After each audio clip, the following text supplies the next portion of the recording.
Hi everyone, as you know I'm the Duchess of Cigarillo.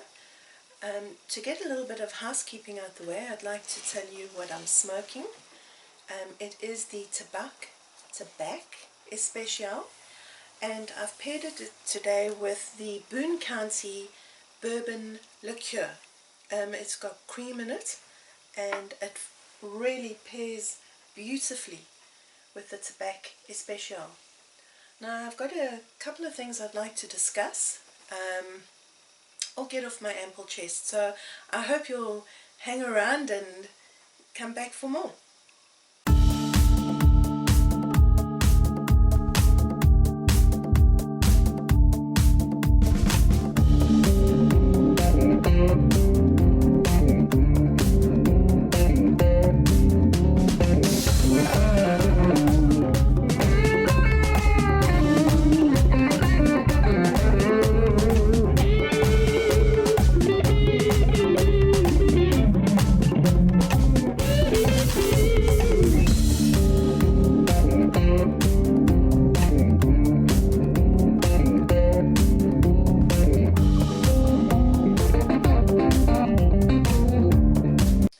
Well, thank you for hanging around.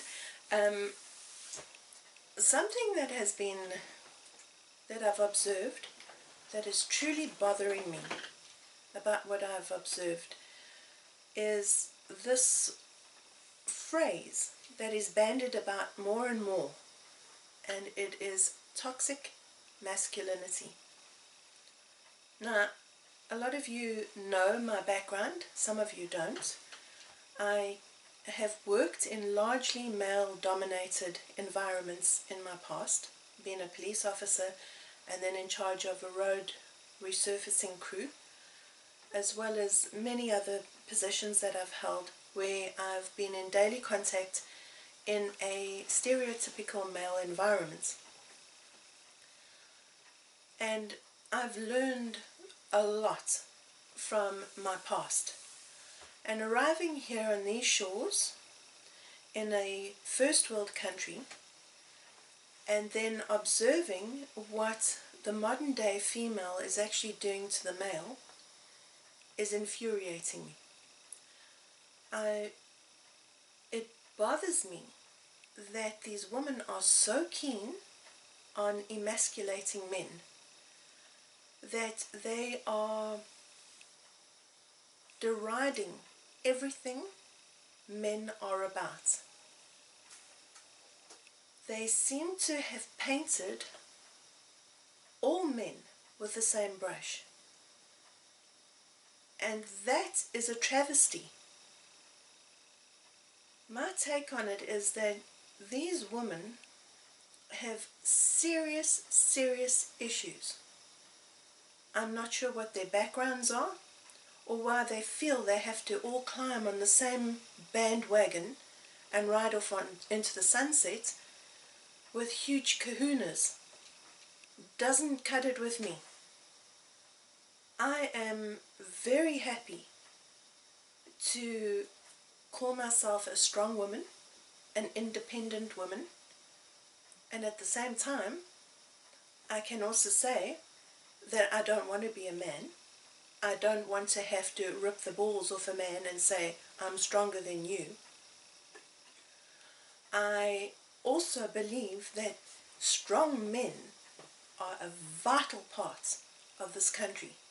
And it's immaterial of your political ideologies or your political opinions.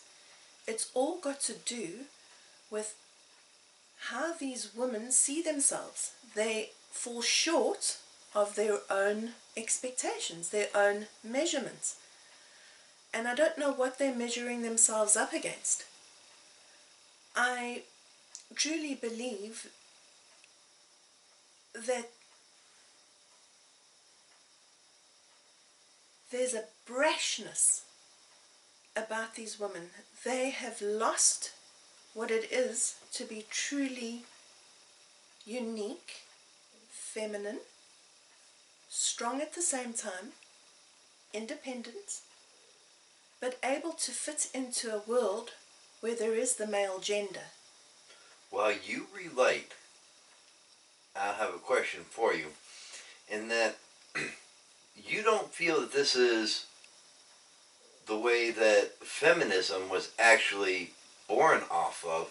And I know this because you've told me many times, but that is what today's feminists have evolved into. They've evolved into a monster that, I agree totally, and that's exactly what I've been telling you.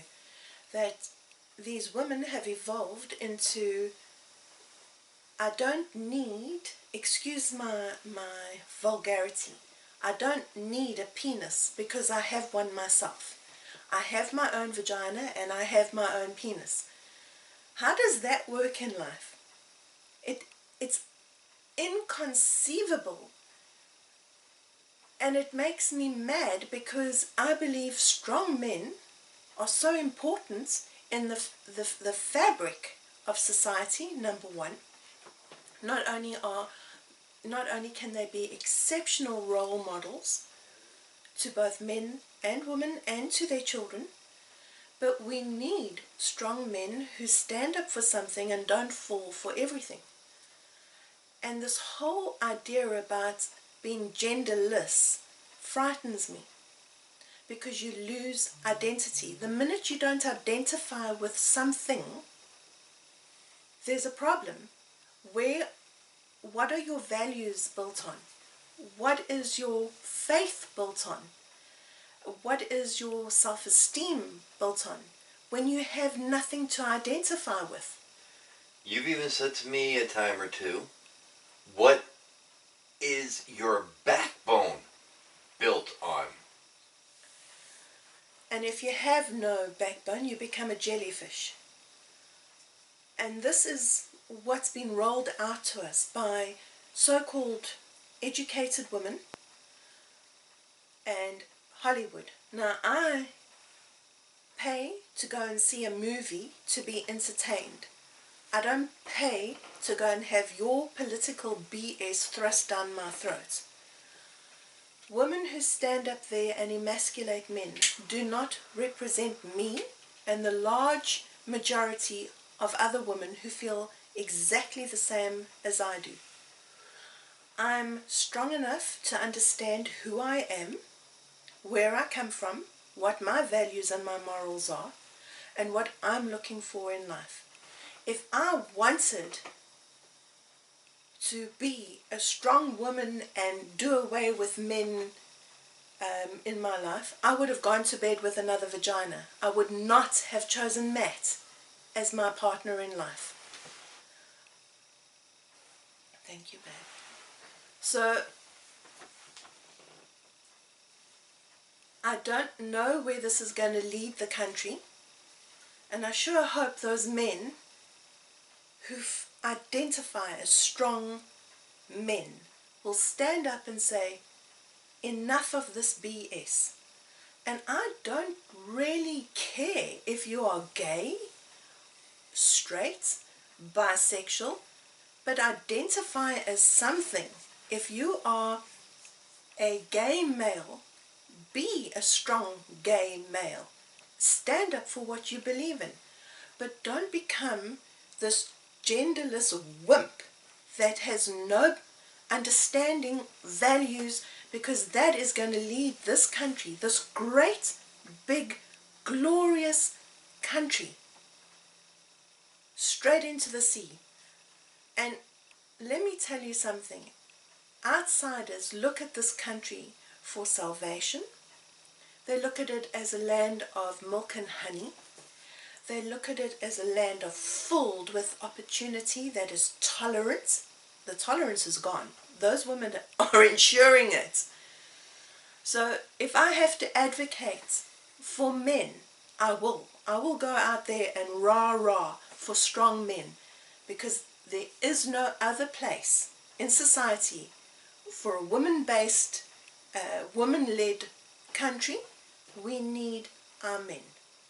And I need you right now to stand up and say, I'm going to be that man.